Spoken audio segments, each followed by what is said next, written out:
students, welcome in math class by Jeffy sir. Today is the class of class 11th students. आज हम लोग relation के बारे में पढ़ेंगे। पिछले क्लास में हम लोग कार्टेशियन प्रोडक्ट ऑफ सेट्स पढ़े थे। रिलेशन क्या है कि अगर A और B दो सेट है तो A क्रॉस B का प्रत्येक सबसेट को A से B में रिलेशन कहा जाता है। ये आपको पिछले वीडियो में भी बताया जा चुका है। तो डेफिनेशन क्या हुआ? Every subset of A cross B is called ये relation from set A to set B.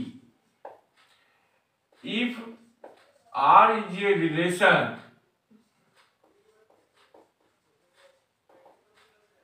then R must be subset of A cross B. Definition बहुत सिंपल है कि A क्रॉस B का प्रत्येक सबसेट जो है वो A से B में एक रिलेशन यानी संबंध कहलाता है। यदि मान लिया कि R कोई रिलेशन है तो R A क्रॉस B का क्या होगा? सबसेट होगा। जैसे A एक सेट है 1 2 और B आपका सेट दिया गया 2 3 4। तो A क्रॉस B आपको निकालने के लिए बतलाया गया होगा। A क्रॉस B क्या है? तो set of all order pair of elements of set A and set B। Set A और सेट B के सभी एलिमेंट से के ऑर्डर पेयर से बना सेट को हम लोग क्या करते हैं? क्रॉस प्रोडक्ट करते हैं। तो कितना पेयर बनेगा यहाँ? इस A में आपका 2 एलिमेंट है, B में 3 एलिमेंट है, यानी A क्रॉस B में 6 एलिमेंट होगा। 2 इंटू 3। तो फर्स्ट ऑर्डर पेयर मिला 1 2, सेकेंड 1 3, थर्ड 1 4, सिमिलरली 2 2 2 3 एंड 2 4। अब A क्रॉस B का सबसेट अगर देखा जाए तो number of subsets of A cross B। A cross B का सबसेट कितना बनेगा? 2 का पावर n। n क्या है? नंबर ऑफ एलिमेंट्स, यानी 2 का पावर 6। ये 64 सबसेट बनेगा। इसका मतलब है कि A से B के बीच में 64 रिलेशन डिफाइन किया जा सकता है। Therefore, total number of relation defined from set A to set B equal to 64। 64 relation को हम लोग डिफाइन कर सकते हैं, जिसमें एक रिलेशन होगा एम्प्टी रिलेशन जिसमें कोई भी एलिमेंट नहीं रहेगा, और दूसरा रहेगा श्योर रिलेशन जो A क्रॉस B के इक्वल होगा। अब जैसे एक रिलेशन लेते हैं R1 order pair AB such that A belongs to A and B belongs to B। अब साथ में कंडीशन है A लेस देन B। इस तरह का एक रिलेशन डिफाइन किया गया ऑर्डर पेयर AB का जहां ए बी से छोटा होना चाहिए। तो इस रिलेशन में कौन कौन सा ऑर्डर पेयर आ सकता है आपका? तो 1 2 हो सकता है, 1 3 हो सकता है, 1 4, लेकिन ये देखिए 2 2 नहीं हो सकता है क्योंकि यहाँ कंडीशन लगा हुआ है ए लेस देन बी। 2 3 हो सकता है, 2 4 हो सकता है। ये अब अगर दूसरा रिलेशन डिफाइन किया जाए, R2 order pair A B such that A belongs to A and B belongs to B, and condition लगा दिया गया ए डिवाइड्स बी। रिलेशन किस तरह डिफाइन किया गया कि ए बी को डिवाइड करना चाहिए। इस रिलेशन में कौन कौन सा ऑर्डर पेयर हो सकता है? तो इसमें से देखिए सारा ऑर्डर पेयर होगा, सिर्फ एक ऑर्डर पेयर 2 3 नहीं होगा क्योंकि 2 3 को डिवाइड नहीं कर सकता है, और बाकी 5 पेयर होगा 1 2, 1 2 को डिवाइड कर सकता है, 1 3 को कर सकता है, 1 4 को डिवाइड कर सकता है, 2 2 को कर सकता है, 2 4 को कर सकता है, लेकिन 2 3 को डिवाइड नहीं कर सकता है। इसलिए इस रिलेशन में 2 3 का पेयर नहीं होगा। 1 2 1 3 1 4 2 2 2 4। अब आप ये भी देख सकते हैं कि R1 और R2 जो है वो A क्रॉस B का क्या है? सबसेट है। रिलेशन है तो सबसेट होगा ही। आप देख भी रहे हैं कि R1 और R2 जो दो रिलेशन हमने डिफाइन किया, ये A क्रॉस B का सबसेट है। अब किसी रिलेशन का डोमेन निकाला जाता है, domain of R, relation R का डोमेन। तो डोमेन का डिफिनेशन क्या है? Set of all first elements of order pair A B belongs to R। यह सेट का नाम हम R2 लिखे हैं, तो यहां R2 भी आप लिख सकते हैं। तो से रिलेशन में जो ऑर्डर पेयर है उसके फर्स्ट एलिमेंट से बना सेट को कहा जाता है डोमेन कहा जाता है। तो फर्स्ट एलिमेंट क्या है? यहां 1 1 1 है, 2 2 है। लेकिन आप जानते हैं कि किसी सेट में एलिमेंट का रिपीटेशन अलाउड नहीं है, यानी एक एलिमेंट को एक बार लिखा जाता है। तो इस सेट में 1 जो है 3 बार है और 2 2 बार लिखा हुआ है, यानी इसमें आपका 5 एलिमेंट नहीं है बल्कि केवल 2 एलिमेंट है, 1 और 2 है। उसी तरह रेंज ऑफ R,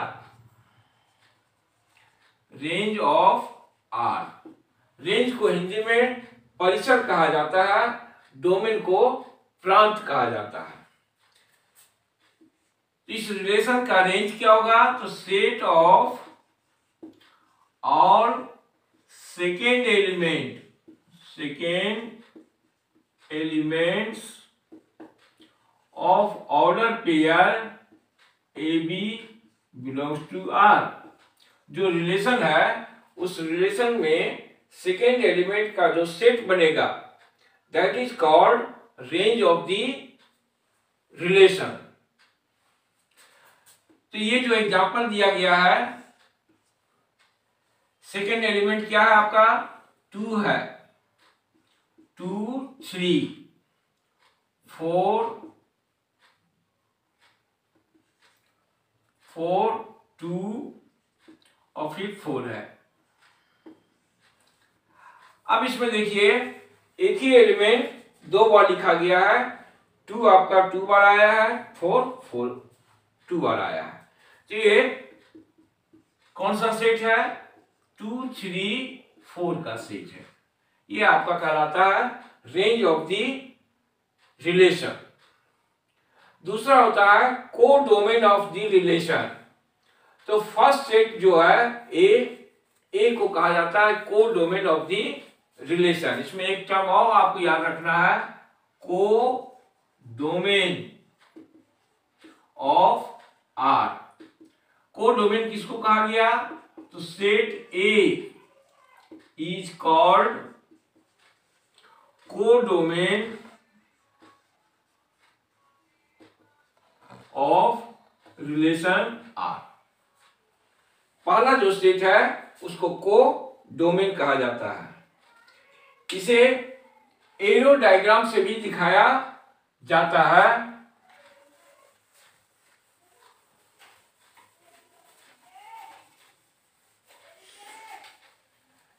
जैसे आप R2 रिलेशन हमने जो डिफाइन किया है, अगर आप उसको एरो डायग्राम से समझना चाहते हैं तो 2 सर्किल बनाएं। इस सेट का नाम A है, इस सेट का नाम B है। A का एलिमेंट था आपका 1, 2, B का एलिमेंट था 2, 3, 4। अब देखिए जो R2 रिलेशन बताया गया, 1 किससे रिलेटेड है? 2 से रिलेटेड है।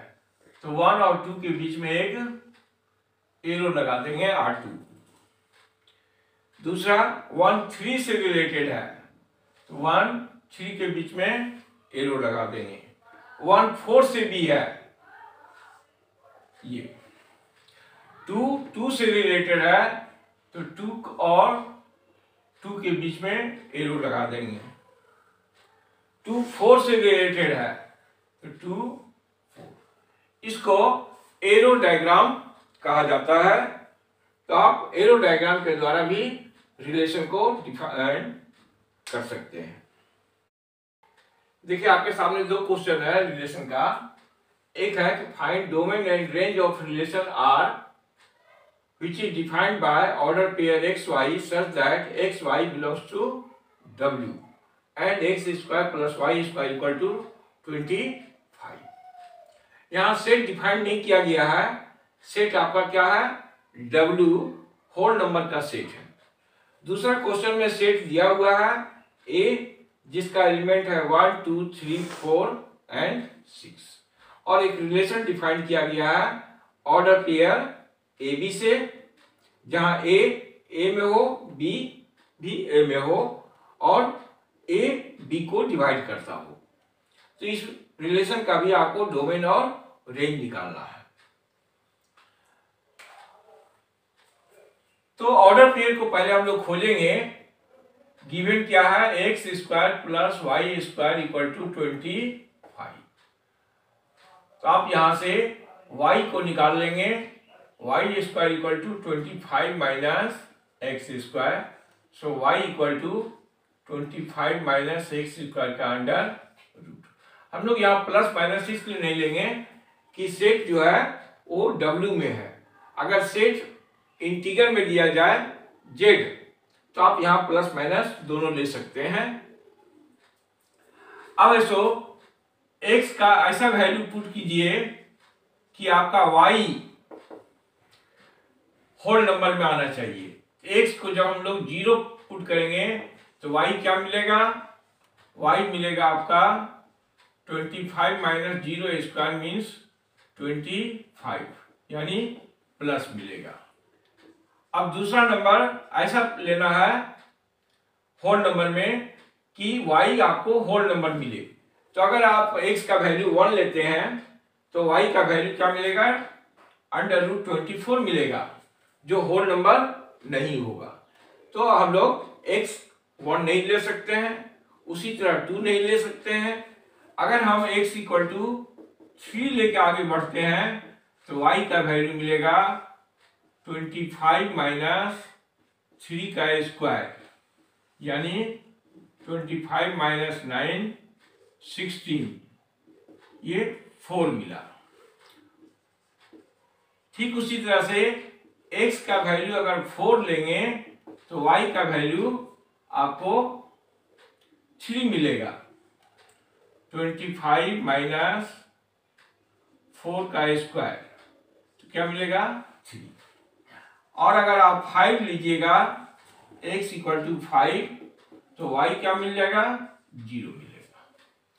तो इस तरह से इस रिलेशन में क्या क्या ऑर्डर पेयर होगा, तो फर्स्ट ऑर्डर पेयर मिलेगा 0 5, दूसरा ऑर्डर पेयर मिलेगा 3 4, थर्ड ऑर्डर पेयर मिलेगा 4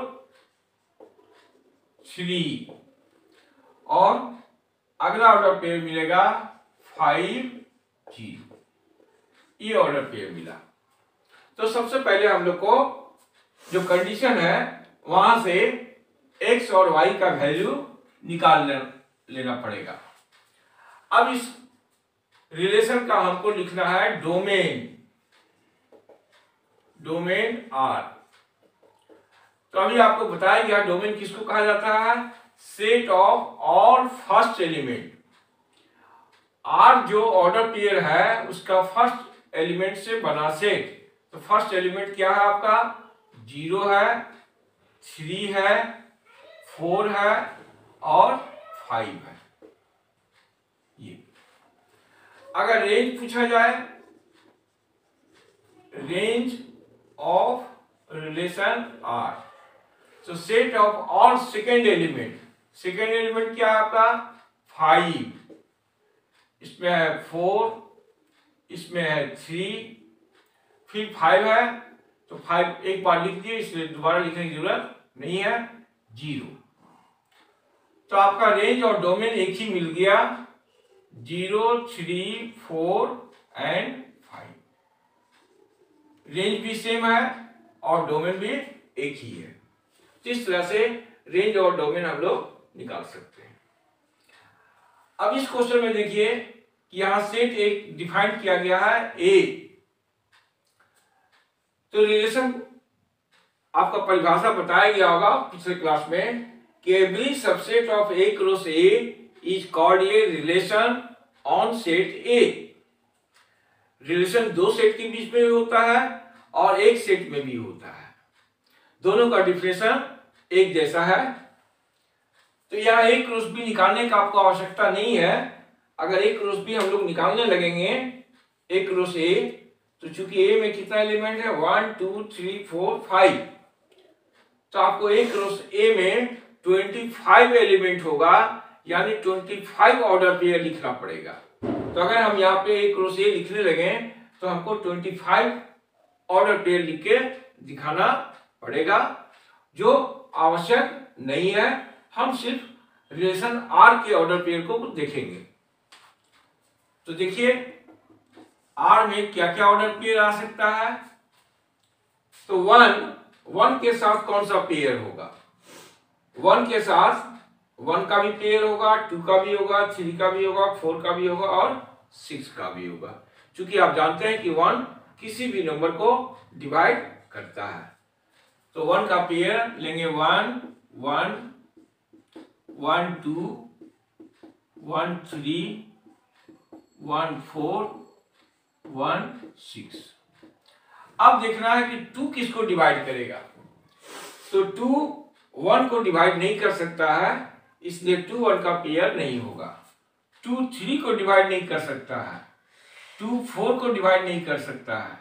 2 अगर डिवाइड कर सकता है किसको 6 को कर सकता है, इसलिए अगला पेयर हम लोग लेंगे 2 6। फिर देखेंगे 3 किसको डिवाइड करेगा। तो 3 4 को नहीं कर सकता है, 3 6 को डिवाइड करेगा, इसलिए अगला पेयर लेंगे 3 6। नहीं, एक पेयर और आप ले सकते हैं। 2 2 को डिवाइड करेगा, 2 2 को डिवाइड करेगा, 2 6 को डिवाइड करेगा, 3 3 को डिवाइड करेगा और 3 6 को भी डिवाइड करेगा। अब आगे 4 किसको डिवाइड कर सकता है, तो अपने को डिवाइड करेगा, यानी 4 4 का पेयर होगा। 4 6 को डिवाइड नहीं कर सकता है, इसलिए 4 6 का पेयर नहीं लेंगे। 6 6 को डिवाइड कर सकता है, इसलिए अगला पेयर 6 6 का होगा। तो आपको इतना पेयर मिलेगा 1 2 3 4 5 6 7 8 9 10 11 पेयर मिला इस रिलेशन में। अब इस रिलेशन का लिखना है हमको डोमेन और रेंज। डोमेन फर्स्ट एलिमेंट से सेट बना दीजिए 1 1 1 1, तो एक बार 1 लिख देंगे। अगला एलिमेंट क्या है 2 2 2 लिख देंगे। 3 3 है, एक बार 3 लिख देंगे। 4 है, 4 लिख दिए। 6 है, ये आपका डोमेन कहला है। रेंज निकालना है। रेंज क्या है सेट ऑफ और सेकेंड एलिमेंट। सेकेंड एलिमेंट क्या है आपका 1 है, फिर 2 है, 3 है, 4 है और 6 है। यही एलिमेंट आगे जाके रिपीट हो रहा है, इसलिए उसको नहीं लिखेंगे। इस तरह से आपको डोमेन और रेंज मिल गया। अब आपके आगे पढ़ना है type of relation. Type of relation में पहला होता है आइडेंटिटी रिलेशन, जिसको रिफ्लेक्सिव रिलेशन भी बोला जाता है। दूसरा होता है सिमेट्रिक रिलेशन। तीसरा होता है ट्रांजिटिव रिलेशन और अगला होता है इक्विवेलेंस रिलेशन। इक्विवेलेंस रिलेशन को समतुल्य संबंध भी कहा जाता है हिंदी में। तो किसी रिलेशन को इक्विवेलेंस होने के लिए उसे 3 रिलेशन होना आवश्यक होता है। पहला आर को रिफ्लेक्सिव होना चाहिए, दूसरा सिमेट्रिक होना चाहिए और तीसरा ट्रांजिटिव होना चाहिए। तो आप चारों बातें एक सी साथ समझ जाएंगे। हमने लिख दिया है कि let R A B a non empty set. Non empty का मतलब होता है कि ए जो है वो एम्प्टी नहीं होना चाहिए, उसमें कुछ ना कुछ एलिमेंट होना चाहिए, 1 2 3 कुछ एलिमेंट होना चाहिए, उसी को कहा गया नॉन एम्प्टी सेट। देन ये relation on A is called equivalence relation if. तो कोई रिलेशन ए में इक्विवेलेंस कहलाएगा, इस रिलेशन का नाम हम आर से लिखते हैं। कब कहलाएगा if R is reflexive. Reflexive का मतलब क्या हुआ, उस रिलेशन में ए ऑर्डर पेयर बिलोंग करना चाहिए, 4 और ए बिलोंग्स टू ए। ए के प्रत्येक एलिमेंट के लिए ए ऑर्डर पेयर होना चाहिए, यानी प्रत्येक एलिमेंट अपने के साथ रिलेटेड हो। दूसरा आर इज सिमेट्रिक। सिमेट्रिक मतलब यदि A B order pair R में है तो इसका रिवर्स पेयर बी ए भी आर में होना चाहिए। तीसरा आर इज ट्रांजिटिव। ट्रांजिटिव मतलब अगर आर में 2 पेयर इस तरह हो ए बी और एक पेयर हो बी सी, तो उस रिलेशन में एसी पेयर भी होना जरूरी है। कहने का मतलब ए अगर बी से रिलेटेड है और बी सी से रिलेटेड है तो ए को सी से रिलेटेड होना जरूरी है, तभी हम उस रिलेशन को कहेंगे ट्रांजिटिव रिलेशन कहेंगे। तो जब कोई रिलेशन ये तीनों प्रॉपर्टी को सेटिस्फाई करेगा, रिफ्लेक्सिव, सिमेट्रिक और ट्रांजिटिव, तो वैसे रिलेशन को कहा जाता है इक्विवेलेंस रिलेशन कहा जाता है। अब इसको एग्जांपल से वेरीफाई करना है, so that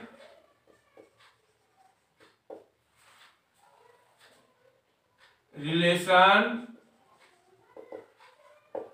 are defined by R equal to order pair AB such that AB belongs to A and A divides B। देखिए यहां हम एक रिलेशन लिए हैं, A डिवाइड्स B का लिए हैं और AB बिलोंग्स टू A, या आप इसको नेचुरल नंबर में भी लिख सकते हैं n। So that relation R defined by इतना is not an equivalence relation।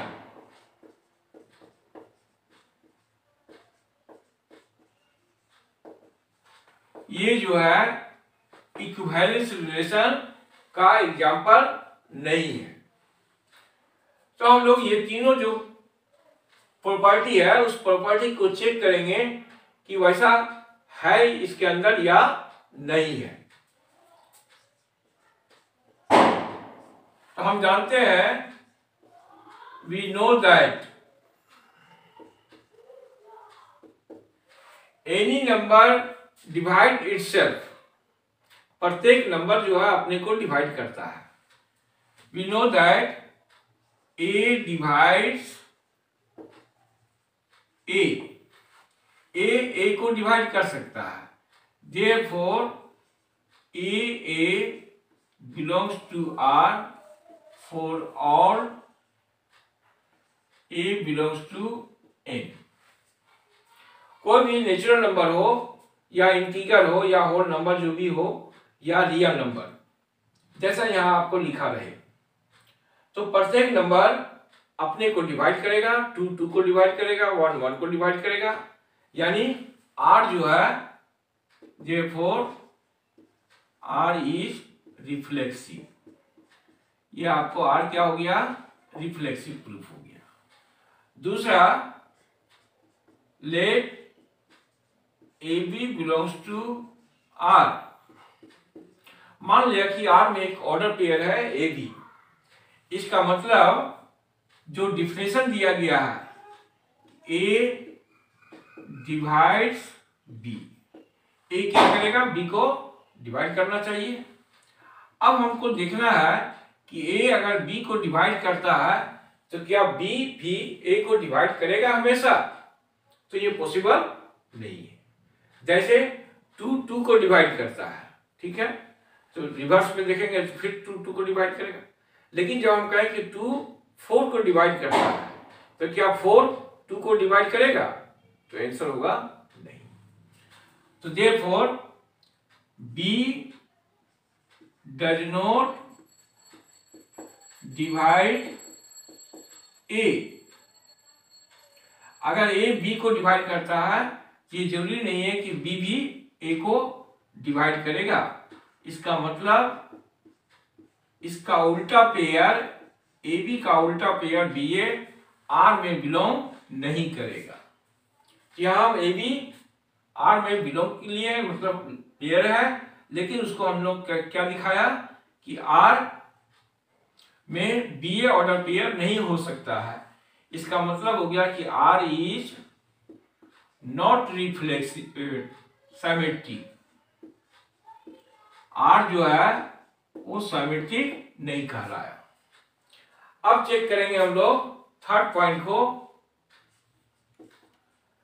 Late AB belongs to R and BC belongs to R। इसको इंप्लाइज पढ़ा जाता है। इसका मतलब हुआ A divides B and B divides C। अब ये क्लियर है कि A डिवाइड्स C। A अगर B को डिवाइड कर रहा है और B C को डिवाइड कर रहा है तो A भी C को डिवाइड करेगा। जैसे फॉर एग्जांपल ए अगर 8 को डिवाइड करता है, 8 16 को डिवाइड कर रहा है, सॉरी 2 8 को डिवाइड करता है, 8 16 को डिवाइड करता है, तो 2 भी 16 को डिवाइड करेगा। ये तो कॉमन सी बात है। इसका मतलब ये क्या होगा कि ए सी को डिवाइड कर रहा है, तो order pair A C R में बिलोंग करेगा। तो ये क्लियर हो गया कि अगर ए बी आर में है, बी सी आर में है, तो आपका ए सी भी आर में होगा। Therefore, R is not an equivalence relation. Equivalence relation. ये जो एग्जाम्पल है, ये इक्विवेलेंस रिलेशन का एग्जाम्पल नहीं हो सकता है।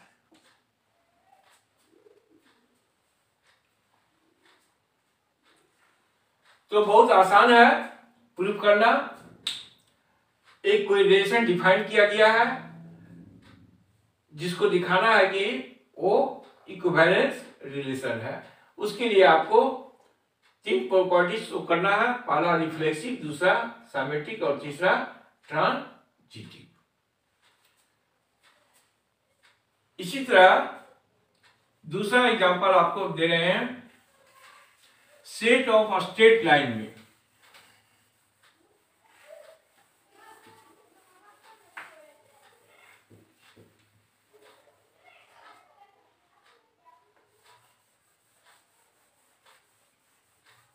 So that relation are defined on set of a straight line, straight lines by R order pair AB such that A is parallel to B is an equivalence relation.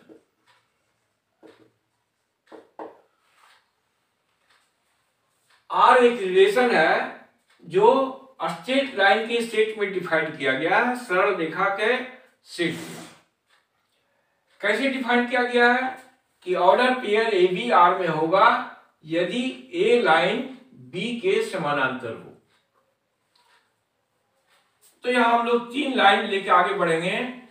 Late A B C be 3 parallel lines.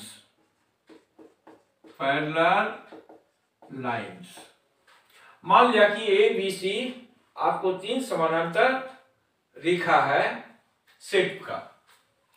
तो हम जानते हैं कि प्रत्येक line अपने के समानांतर माना जाता है। ये तो आपको पता भी होगा कि प्रत्येक सरल रेखा अपने के समानांतर होता है, यानी ए के पैरेलल होगा, इसलिए ए आर में बिलोंग करेगा। चूंकि every line is parallel to itself. Itself का मतलब होता है स्वयं। Therefore, तो क्या हम लोग देखें कि every line is parallel to itself. कोई भी सरल रेखा अपने के समानांतर होता है। इसका मतलब क्या हुआ, ए ऑर्डर पेयर आर में बिलोंग करेगा for all A. Therefore, R is reflexive हो गया। पहला प्रॉपर्टी सेटिस्फाई कर गया। दूसरा हम लोग देखते हैं कि मान लिए आर में एक ऑर्डर पेयर ए बी है। इसका मतलब क्या होगा कि A B order pair R में है, यानी line A is parallel to line B, line A line B के पैरेलल होगा। अब इसी को हम लोग इधर से लिख सकते हैं कि लाइन, तो आप जानते हैं कि अगर पहला लाइन दूसरे के पैरेलल है तो दूसरा लाइन भी पहले के पैरेलल होगा। तो इसी को हम लोग लिखेंगे line B is also parallel to line A. इसका मतलब हुआ कि अगर order pair A B R में है तो उसका उल्टा पेयर रिवर्स पेयर भी आर में होगा। और जब इस तरह होता है तो उस रिलेशन को कहा जाता है सिमेट्रिक रिलेशन कहा जाता है। R is symmetric relation. अब हम लोग तीसरे को वेरीफाई करेंगे।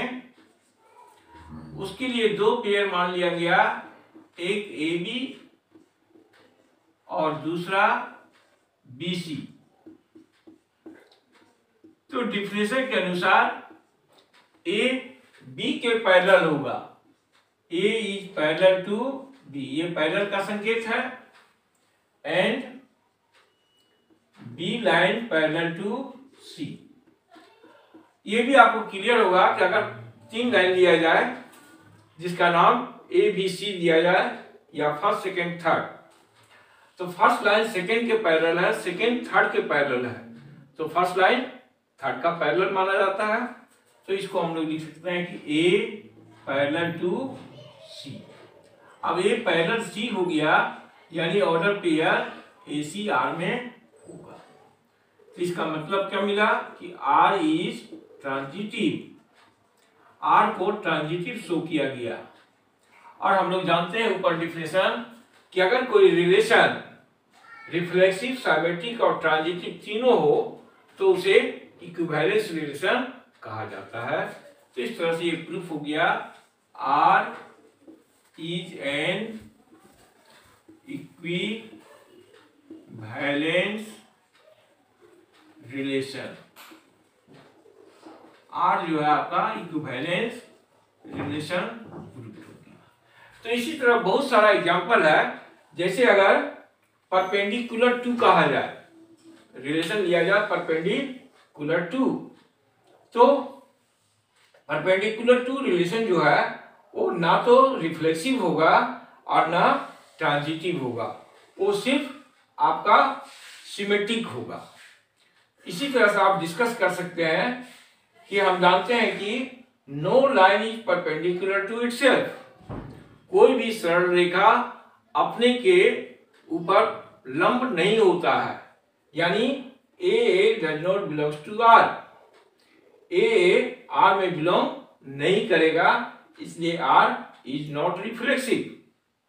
दूसरा, इसी तरह से लेके आगे बढ़ेंगे, A B belongs to R, मतलब लाइन ए परपेंडिकुलर बी। अब अगर ए बी पर परपेंडिकुलर है तो बी भी ए पर परपेंडिकुलर माना जाता है, तो आपको B A belongs to R हो जाएगा, यानी आर आप शो करेंगे सिमेट्रिक। अब तीसरा, अगर ए बी आर में है, बी सी आर में है, यानी ए बी पर परपेंडिकुलर है, लंब है, और बी सी पर लंब है, तो ये आवश्यक नहीं है कि ए जो है सी पर हमेशा लंब होगा, हमेशा लंब नहीं होता है।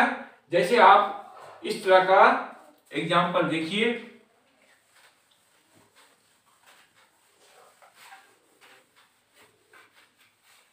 हमने तीन लाइन लिया, एक लाइन आपका ए है, दूसरा लाइन का बी है, और ये तीसरा लाइन सी है। तो क्या देख रहे हैं हम लोग, ए जो है बी पर लंब है और बी जो है वो सी पर लंब है, therefore A is not perpendicular